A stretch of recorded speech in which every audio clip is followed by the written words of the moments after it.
Hi guys! Welcome sa Siknayan. In this video ay tutuloy natin yung series natin on evaluating functions. Meron tayong another function dito. We have f of x equals negative 9x squared plus 3x plus 15. And then we want to find f of 2 and f of 1/3. No? So, una yung f of 2. F of 2, sabi natin pag nag-evaluate tayo ng function, kung ano hinahanap natin, for example, f of 2, f of 2 means the value of the function at x equals 2, di ba? So, ibig sabihin, lahat ng x ay papalitan natin ng 2. So, magiging negative 9, 2 squared, 9 times 2 squared, no?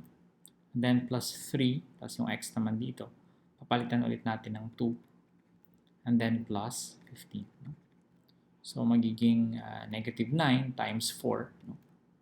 2 squared is 4, plus 6, no? And then plus 15. Okay.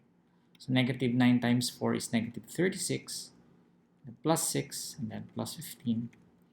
We know that negative 36 plus 6 is equal to negative 30. Negative 30 plus 15, and this is equal to negative 15. So f of 2 is equal to negative 15. So negative 15.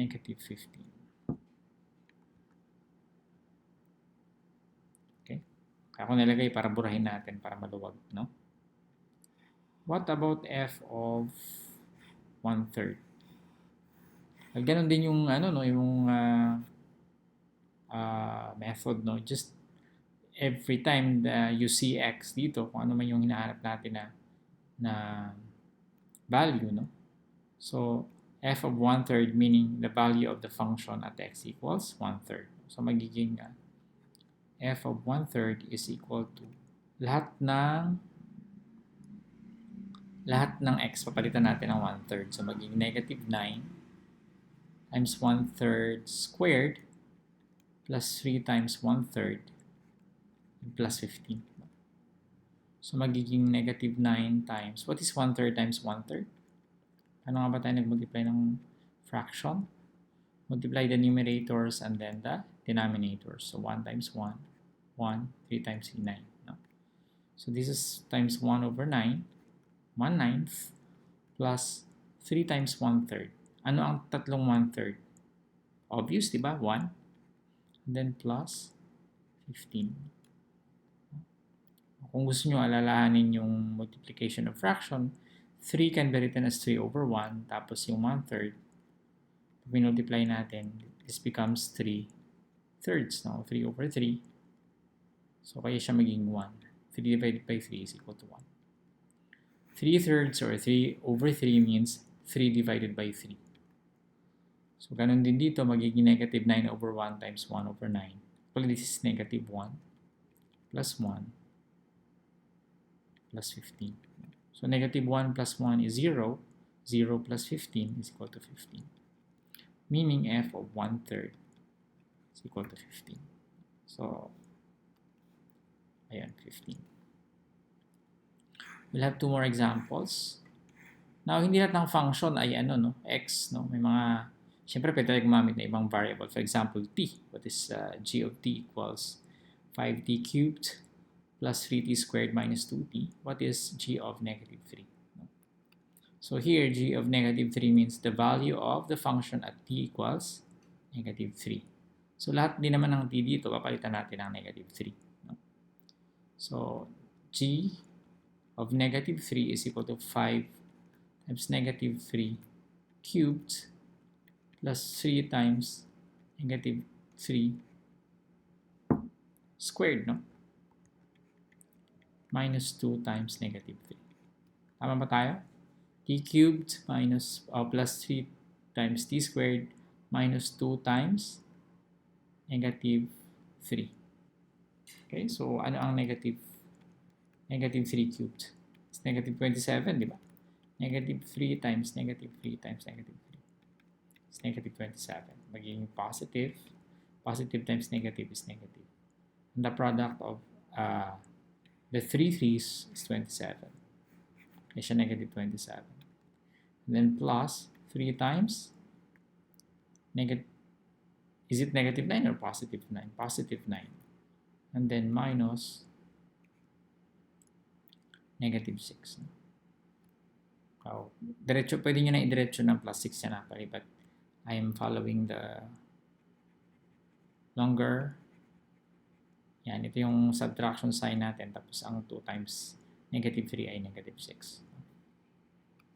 And we have, what is 5 times negative 27? 5 times 20, 100 na, di ba? So, ang 7 times 5, 35. So, I think this is negative 135. And then plus 27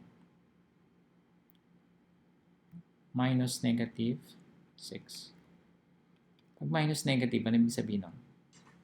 It's plus, di ba? Same as plus. So, negative 135 plus 33.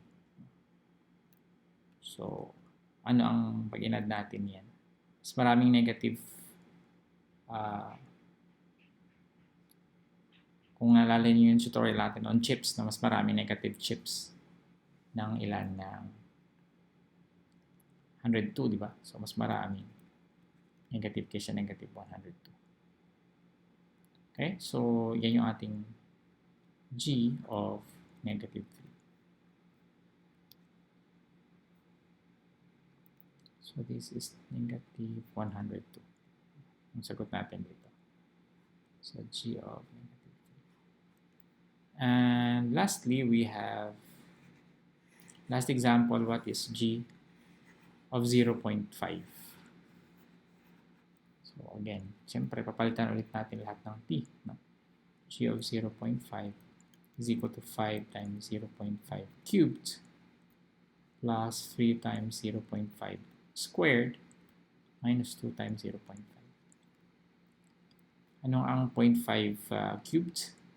Hindi ba 0.125? No? Tama ba? Check mo nga. 0.5 cubed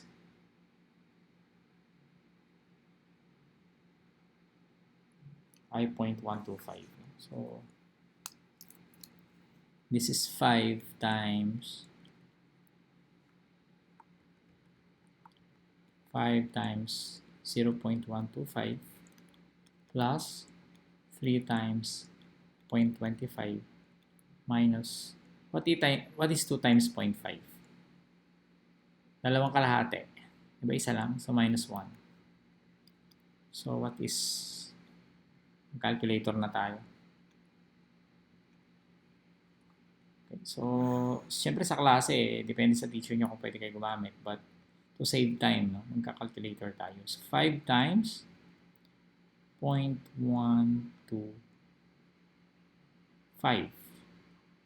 So, 0.625. Actually, pwede siyang i-mental. 0.625 plus 3 times 0.25. I think obvious na 0.75, di ba?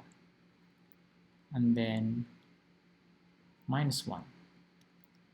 So, what is 6.25 plus 0.75? Yeah, 1.375 minus 1. So, mawawala yung ano natin, whole number. So, magiging 0.375. Ito yung ating G of 0.5. So, I think using those examples sa part 1 at part 2 nitong ating series, I think medyo ma-master nyo na siguro yung kung paano ba mag-evaluate ng function. So, in the next video, ang gagawin natin is paano naman kung hindi number kaya yung nandito? Paano kung expression din? Algebraic expression din. Anong gagawin natin? So, bakit natin kailangan yan malaman? Kasi sa composition of function, ginagamit yan. No? Okay, so gusto ko yung invite sa ating YouTube channel. Mag-subscribe kayo kasi marami tayong i-upload pa. We have our Facebook page, facebook.com/sipnayanph, and our website, sipnayan.com. See you in the next tutorial.